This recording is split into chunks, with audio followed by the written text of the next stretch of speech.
Neden horluyoruz? Horul horul şunun için horluyoruz. Bunu izin verirseniz kullanmak çok istiyorum. güzel, evet, makine. Şimdi bakın burada biz ayaktayken bu büyük dilimiz, bu burnumuz gayet, bu da küçük dilimiz gayet güzel. Burundan ya da ağızdan nefes alabiliyoruz. Evet. Ama yattığımız zaman olan şey biraz daha farklı. Yattığımızda farklı bir şekilde devrediyor, evet, değil mi? özellikle sırt üstü yattığımızda dil arkaya doğru, küçük dil arkaya doğru gidiyor. Uyuduğumuz zaman kaslar da gevşiyor. Gevşediği zaman orası daralıyor.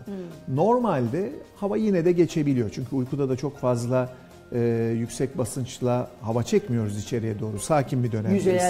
Yüzeyel bir solunumumuz var. Ama buradaki bir problem varsa, çene küçükse, dil büyükse, iri bademcikler varsa, kiloluysak, bu bölgedeki yağ fazlaysa zaten siz dar giriyorsunuz bu sürece. O zaman hava buradan zor geçiyor. Zor geçince sallanmaya başlıyor küçük dil ve çevresi. O zaman horlama oluyor.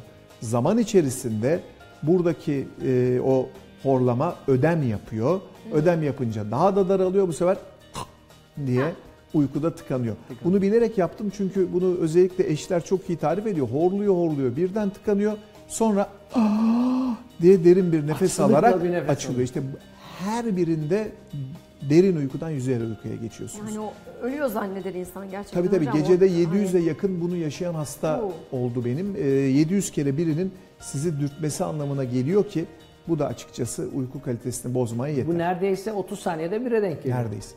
İnanılmaz. Gece uyuyamadığınız için açığı ne zaman kapatmaya çalışıyorsunuz? Gündüz. Tamam, gündüz masa başında oturan biriyseniz belki tembel diyebilirler size. Ama araç kullanıyorsanız